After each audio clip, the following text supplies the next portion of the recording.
موجودہ دور میں بیت الخلاء کا گھروں کے اندر بلکہ کمروں کے اندر اٹیچ بات کی شکل میں ہونا شرعی اعتبار سے صحیح ہے کیا؟ نبی کے اور صحابہ کے زمانے میں بیت الخلاء گھروں سے باہر ہوا کرتے تھے؟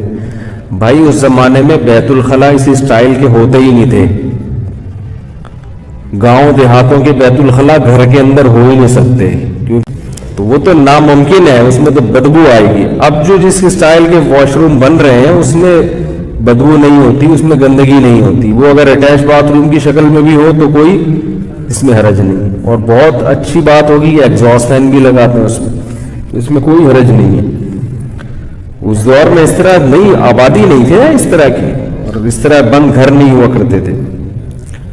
بیت الخلاء کا شیاطین کی پناہ گاہ نہ ہو بھی ثابت ہے. تو بیت الخلاء کا دروازہ جب بند ہو تو شیطان بھی اندر. اصل میں بیت الخلاء میں شیاطین اس لیے ہوتے ہیں کہ شیاطین بدبو کی جگہ پر آتے ہیں.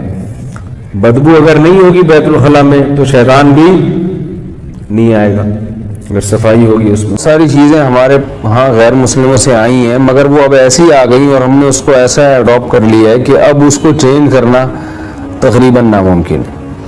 تو یہ جو اٹیچ باتھ روم ہے جس میں واش روم بھی ساتھ ہی ہے اور جو ہے وہ ٹوائلٹ بھی ادھر ہی ہے, تو یہ کراہت اس میں, یعنی ایک طبع سلیم جو ہے اس کو ناپسند کرتی ہے. مگر جب ہو گیا ہے, سب گھر اسی طرح بن گئے ہیں, تو اب ہم یہ فتویٰ تو نہیں دے سکتے کہ لوگ اس کو توڑیں اور اس کو ایک نئے سرے سے بنائیں. جو ہو گیا سو ہو گیا.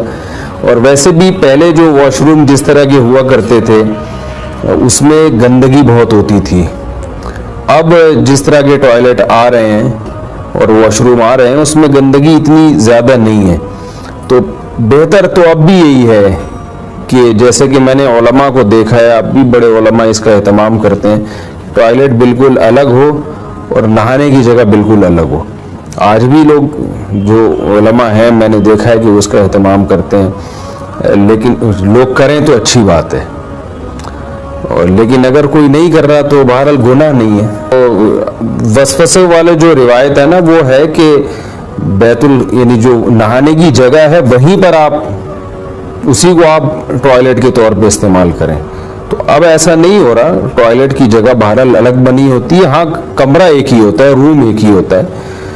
تو اس کو وہ والی جو روایت ہے نا کہ وسوسے پیدا ہوتے ہیں اس کا اس سے تعلق نہیں ہے. بہت اچھا ہے اگر اس کو ہمارے معاشرے میں رواج دیا جائے, لوگ اس کا اہتمام کریں کہ ٹوائلٹ واش روم سے بالکل الگ ہو, تو شریعت کے مزاج سے بہرحال یہ چیز میل کھاتی ہے. اس کا اگر کوئی اہتمام کرتا ہے تو اس کو اپریشیٹ کیا جائے گا.